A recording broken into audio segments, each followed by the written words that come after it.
Johnny Carson revealed the 9 Golden Age guests he loved the most. For 30 years, Johnny Carson invited America into his late-night living room. As host of The Tonight Show, he interviewed over 22,000 guests, from nervous newcomers to Hollywood legends. But among those thousands, Carson privately maintained a much shorter list. The rare guests who didn't just perform for his audience, but genuinely connected with the man behind the desk.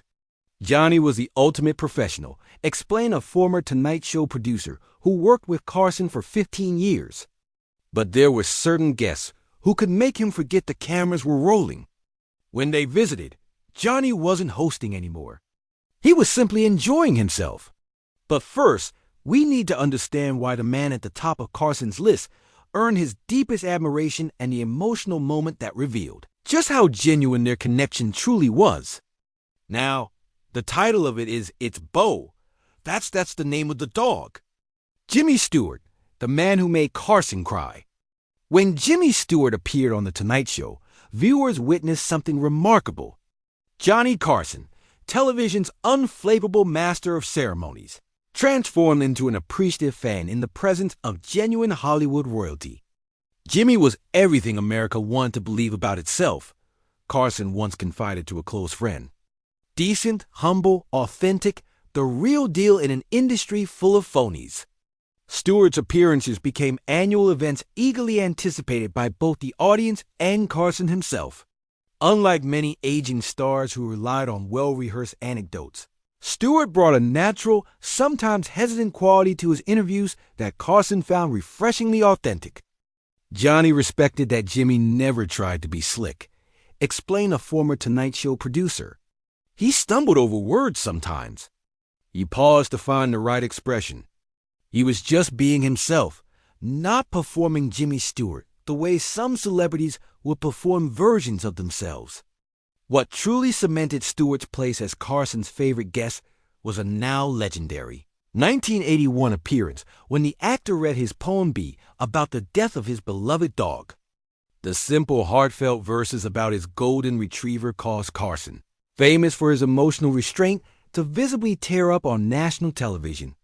"I've never seen Johnny react that way to anything," recalled a camera operator who was present that night. He was genuinely moved, and he didn't try to hide it or make a joke to break the tension. He just let himself have that human moment with Jimmy in the audience. After that appearance, Stewart's status was sealed. Carson's staff knew that when Stewart was booked, their normally exacting boss would be in his most generous mood.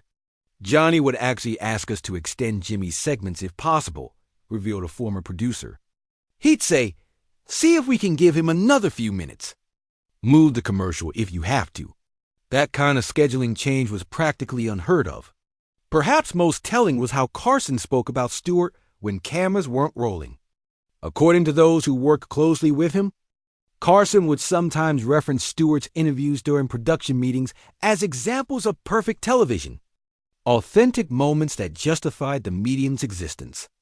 On the night of Carson's final show in 1992, Stewart was one of the few celebrities he personally called to thank. A gesture that spoke volumes about the genuine connection between television's most guarded host and Hollywood's most authentic star. While Stewart represented the dignified, emotional side of Carson's ideal guest, his next favorite brought something entirely different. A mastery of timing that matched Carson's own. Make him feel welcome. Let's meet and greet Bob Newhart. Bob Newhart, the comic who made it look effortless. If Jimmy Stewart touched Carson's heart, Bob Newhart connected with his comedic mind. The stand-up comedian turned sitcom star shared Carson's dry wit, perfect timing, and ability to find humor in life's mundane moments. "Johnny once called Bob the most effortlessly funny man I know," revealed a writer who worked on The Tonight Show during the 1970s and 80s.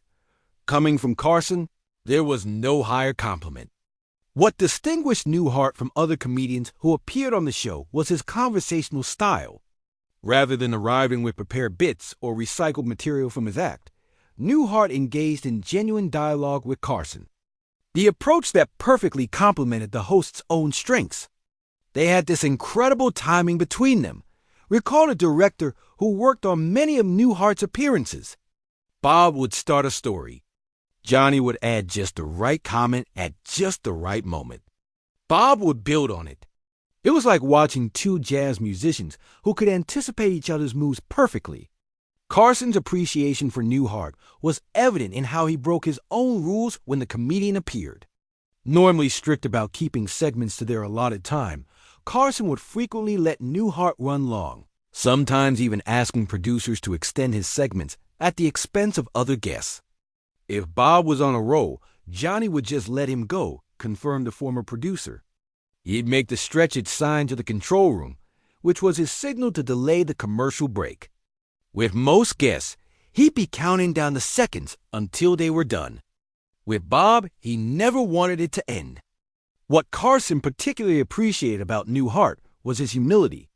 Despite his enormous success, Newhart never arrived with an entourage or special demands. He treated crew members with respect and seemed genuinely grateful for the opportunity to appear on the show. Johnny couldn't stand prima donnas, explained the producer. Bob was the opposite.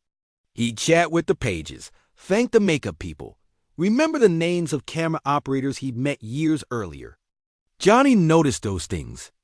Their professional relationship eventually evolved into a genuine friendship, with the two men occasionally golfing together.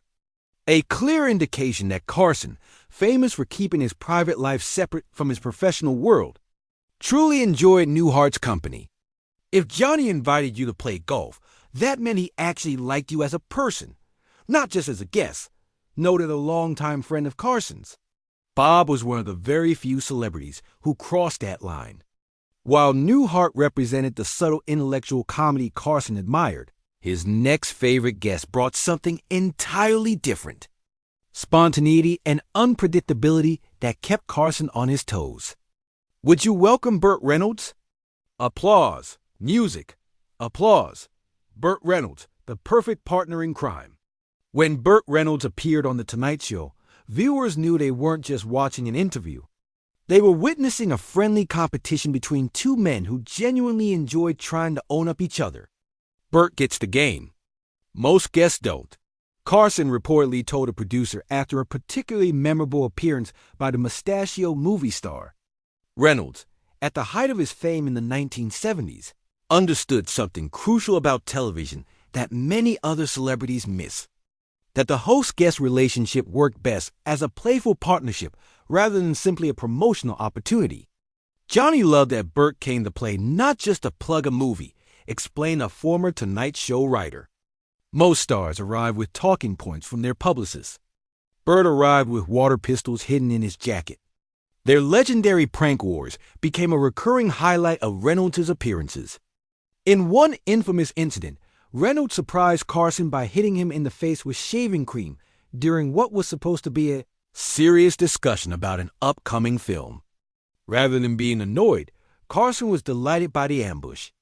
According to staff members present, he laughed harder off camera than he did for the audience, genuinely appreciating Reynolds' willingness to shake up the normally predictable talk show format. Johnny loved surprise. Real surprise, not the fake I didn't expect that question moments most celebrities rehearse, noted a director who worked on many of Reynolds' appearances.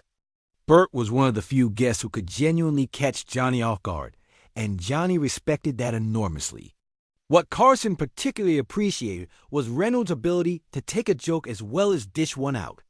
When Carson would make quips about Reynolds' failed movies or his high-profile romantic relationships, the actor would laugh along genuinely rather than showing the thin sensitivity common among Hollywood stars.